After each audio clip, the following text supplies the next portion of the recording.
You know it's wild when Esteban Ocon finishing second for Renault for his first F1 podium and their best result as a team in nearly a decade barely makes the top 5 of crazy stories to come out of a Grand Prix, right? Welcome back to Dre Vlogs.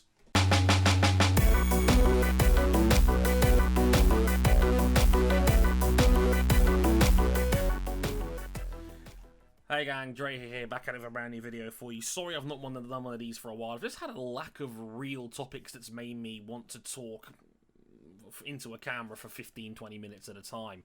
But I thought this was the perfect situation to just enunciate and just speak about the state of the sport right now. And it's hard not to talk about the state of the sport right now without talking about that incredible race we had in Sakhir last weekend. I mean, George Russell probably losing that Grand Prix twice. Sergio Perez, after 190 career Grand Prix, finally gets his first win. Esteban Ocon gets his first podium, a nice bit of mini redemption for him in a tough season. Stroll gets his first podium since Baku. An incredible race, one with a lot to talk about, but I wanted to focus on obviously the big main story of the day, and that was obviously George Russell replacing Lewis Hamilton as a COVID substitute.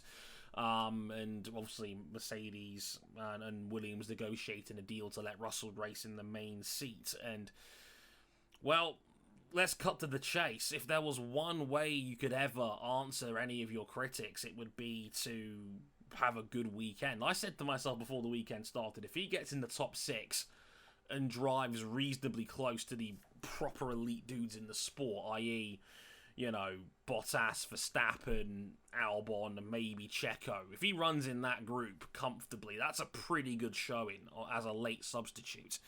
No, he should have won the Grand Prix. He lost the Grand Prix twice. Once when Mercedes had that awful double-stack tyre mix-up in the pits and then suffering a puncture with basically 8 laps to go.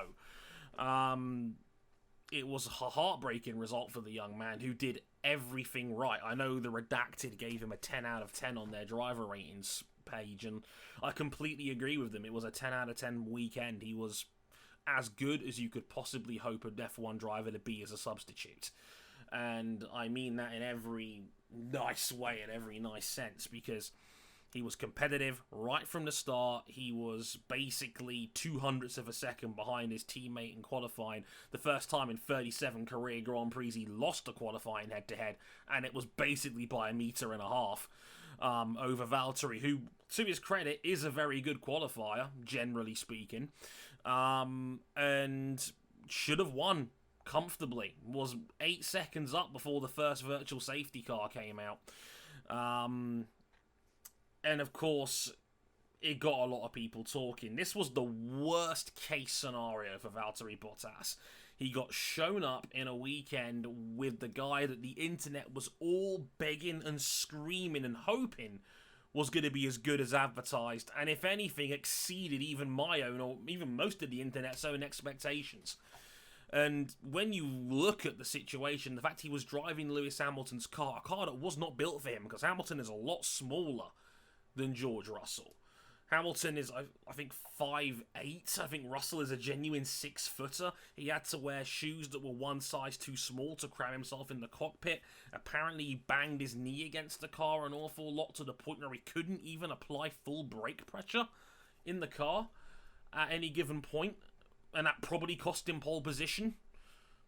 He did all of that, and despite all of that, he was incredible, and even passed him on track with a spectacular overtake on that backside chicane on the upper end of the outer part of the circuit. I mean, it was as good a performance as anything we've seen this season in Formula 1. And like I said, the worst case scenario for Valtteri Bottas. And Bottas is clearly the guy that we're a little bit sick and tired of in the top tier seats. This is something I nickname shiny hood ornament syndrome. It's the concept of, you know, getting a bit bored of someone in an elite seat that you know will win occasionally. They're such a known quantity, it's hard to be excited about them anymore. I think a lot of neutral and casual fans are desperate for a contender for Lewis Hamilton. We were teased with Sebastian Vettel a little bit for a couple of years. And obviously, Nico Rosberg was the last man that really pushed Hamilton to his limit. And we've all been sitting here hoping that Valtteri Bottas can put together a good enough season to challenge that man back there. And it just hasn't happened, unfortunately. And now, after 4 years of this, we're kind of tired of it, and we kind of want someone else to give him a fight, or at least have someone to be a bit more excited about in a top-tier seat. As a MotoGP fan, I saw this happen with Dani Pedrosa all the time. When Marc Marquez came along, they wanted another dude on the Repsol Honda who could potentially fight Marc Marquez. And I always said, be careful what you wish for, because he had a key hand in development. It's no coincidence he went to KTM and they've suddenly started winning races. It's a tangent, but the point still stands. So, Bottas has not driven particularly well this season. He's been a lot more widely criticised this year. I think a lot of fans' patience has finally run out with him. So, of course, it leads to the inevitable question. Who do you run in that Mercedes team alongside Hamilton? And talking about, is there a way they can get George Russell into that seat next year rather than the alleged 2022? The situation is Lewis Hamilton's going to be a free agent next week when the Abu Dhabi Grand Prix finishes. That's the end of the season. Hamilton hasn't signed an extension yet. Now, it's obvious one of two things will happen. Either he signs that extension, how long it will be, or he retires. Simple as that. And if he doesn't retire, which I assume he won't, it would be a shock if he did. But I think Hamilton wants world title number 8. So I think he will stick around. But now the talk is, do you want George Russell in the second car? And I honestly think there is an argument you can make for both. This is not as simple as, oh, George Russell's a better driver, therefore give him the seat. It's a difficult one. You look at it and you go, well, there is a lot of cases you can make for George Russell. And look, I was skeptical about Russell for a long time because I thought he's a hard driver to evaluate. He drives for Williams, the 9th or 10th best car in the field. Probably 9th right now. I think they're probably a little bit better than Haas, even if the scoreboard says otherwise. And even in that pretty poor car, his two main teammates he's driven against have been Robert Kubica, who pretty clearly wasn't up to driving an F1 car at that level anymore, went 0-20 against Russell in qualifying that season. And generally, Russell looked stronger in every capacity.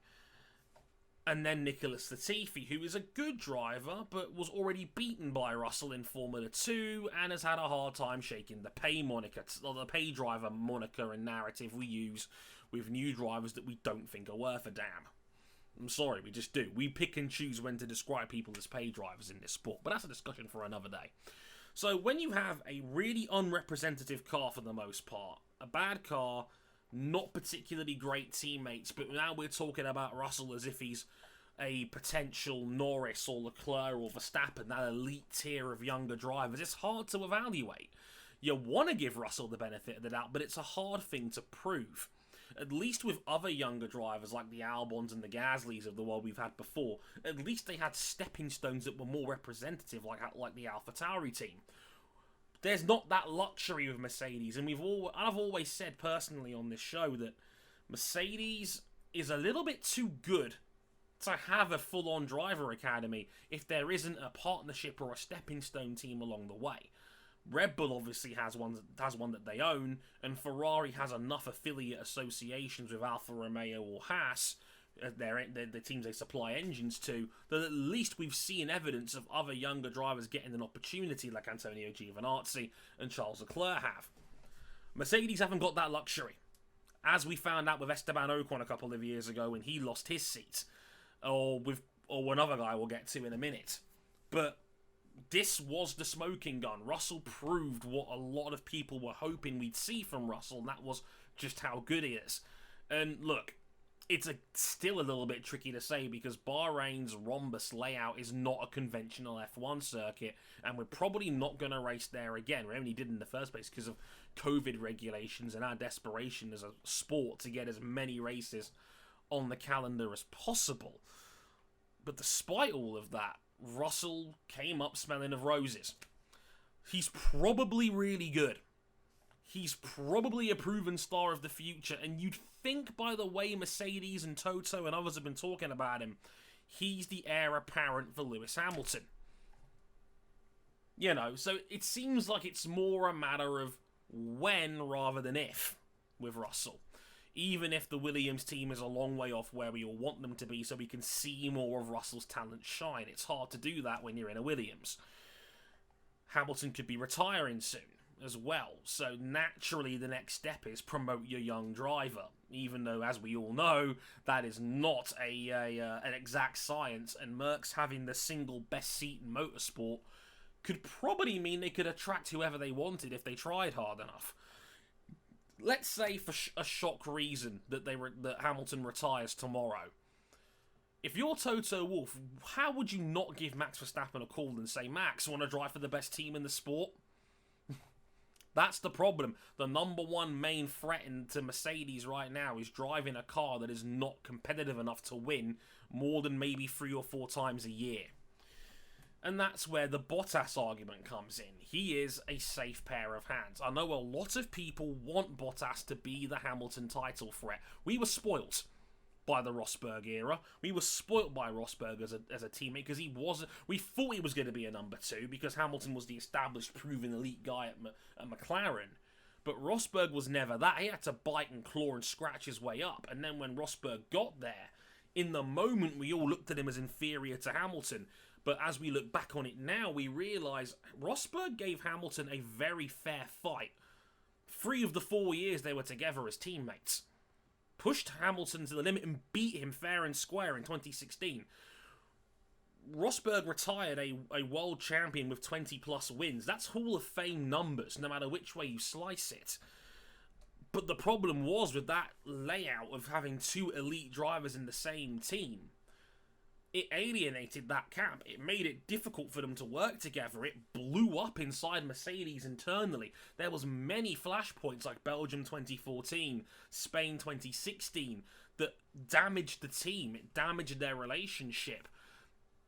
The only reason they really got away with it at the time was because their car was so much better than everybody else in the hybrid era that it didn't matter if there was the occasional double DNF or one car was compromised due to a contact or a fight. It didn't matter because everybody else was a million miles away. So Bottas has fit this role post-Rosberg perfectly. He's an accidental number 2. He's not going to challenge Hamilton 8 weekends out of 10. He's a good clean-up man for whenever Hamilton does have a bad day for whatever reason. He's unproblematic. He's a great team player. Let's not forget he coughed up a win to help Hamilton win the title a couple of years ago in Sochi. He's nowhere near as good as Rosberg was. And of course, nowhere near Hamilton. But that's okay. I've always said a 1-2 lineup is probably the safest way to win the titles because you don't have 2 elite guys taking points off each other, which could open the door for someone else to sneak through. It happened in MotoGP in 2016, the year after the kick happened, where Rossi and Lorenzo took so many points off each other beefing that Marc Marquez was able to come through on his own at Repsol Honda and win the championship. Everybody at Yamaha ended up looking like they had egg on their faces. Having 2 elite punchers isn't all it's cracked up to be. So Bottas being an accidental number 2 in that Mercedes layout with no real opposition on the horizon actually makes a lot of sense. Red Bull are not going to win anything with Verstappen on his own. He's not that, one, he's a little bit behind Hamilton in terms of driving ability, and 2, the Red Bull is still nowhere near the Mercedes. They've always been the same team they've been in the hybrid era, a 2 to 4 win team that can win on its day and have, rare moments when it can beat Mercedes or capitalise on their mistakes. But they're not going to be a consistent challenge over the course of an entire Grand Prix. Or Grand Prix season, I should say. So there is a valid case to keep Valtteri in that team, and unfortunately fan entertainment is not a particularly valid reason. And that's where it gets sketchy. If Hamilton retires, they'll just run Bottas and Russell. That's fine. The talk is now, do you break off Valtteri Bottas' contract or buy him out? Tell Bottas we're going to pay you to stay at home.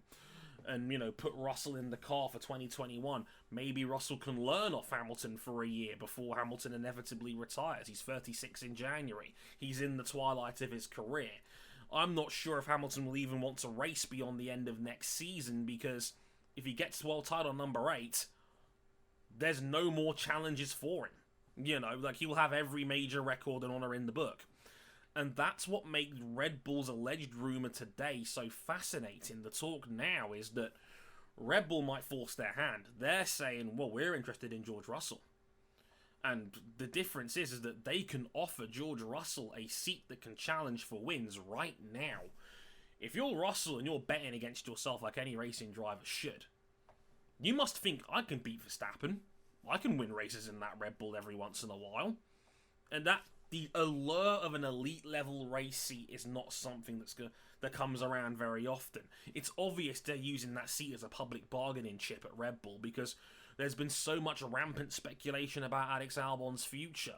Whether he ends up leaving the sport altogether, or whether he's kept on, whether he's sent back to AlphaTauri and they promote someone else, or they give the seat to Sergio Perez, who still, amazingly, is unemployed. So Red Bull's got a big bargaining chip, and it's an elite level seat. And if you're George Russell and you have half a brain cell, you have to be sitting down here thinking, well, Mercedes had a chance to put a younger driver in its race seat a few years ago. Back at the end of 2016, when Nico Rosberg retired, the bookies' favourite for a good while to take that seat as Rosberg's replacement was Pascal Wehrlein. Pascal Wehrlein was a very talented young driver who also drove for an unrepresentative team, but had generally impressed in it. They ended up going with Valtteri Bottas, who was a much safer option. He was Toto's manager. Toto had previously been an investor in Williams as a team. You know, he knew what Valtteri was as a known quantity. He was doing well at Williams at the time. It was the safe pick. Pascal would have been more risky, but he might have had more upside as a driver. We'll never know. So Mercedes tend to lean on the side of conservative when it comes to gambling on talent. And Russell is the next guy in the bottleneck. He's in a very similar situation to what Pascal was 4 years ago. The only difference being is that we've got more representation or more evidence that Russell might be really good because of this Sakhir Grand Prix we just had. And like I said, if you're Red Bull, this is a genius move. You've got nothing to lose. You can still, you know, potentially bring in Sergio Perez if you think it's going to be a better for your team in the long run as a bargaining chip. But you can also float the option out there and say, George, hey, want to drive for us next year? You know, you can probably win races. It's way better than the Williams he's in. And it forces Mercedes to make a hard decision about their future now. Do you potentially risk losing Russell to another team? Because that's the key part of this, of young driver academies these days. The idea of talent getting flipped around. You know, asset management. Do you want George Russell to end up being used against you because you missed the opportunity to sign him for your team? Like you did with Esteban Ocon, like you did with Pascal Wehrlein? Or do you force a move now by buying out Bottas' contract, risking losing him out into the open, and bringing in Russell so he can't be used against you, even if he may not necessarily be ready for a top-tier seat now? It's a genius move from Red Bull. It's forcing Toto's hand into making a hard decision now than one that he might not have had to have made for another year, or depending on what the Hamilton re-signing does. It's a fascinating one. It puts everything in the top tier end of silly season into perspective, because we don't know what's going to happen. And personally, my opinion, I think Mercs are in the box seat. I don't think they lose anything here if they buy out Valtteri and bring Russell in, even if it's, you know, even if he's playing catch up for a year before the new regulations start in 2022. Hamilton is going to retire soon. If not at the end of this season, I think there's a pretty decent chance he retires at the end of next year. Depends on how curious he is to drive these 2022 cars that are designed to be better for racing. I don't know if he's that big a fan of it. He's got a lot of motivations and incentives to not race whenever. He's got fashion, he's got music, he's got activism, he's got a lot of things he could do outside of a racing car. You have a top tier talent ready to go, oven baked. in George Russell, and you've also got a safe pair of hands. Like, if you're Mercedes, you're laughing right now that George Russell is your third option. Like, that's an incredible luxury that no one else on the grid has right now. And I don't think there's a bad decision that Mercedes can make here. Personally, I would wait it out. I ain't got anything to rush, but it depends how serious Red Bull are about potentially floating that second seat to them. Because if they do float it to Russell, I would certainly give it some thought if I were GR63.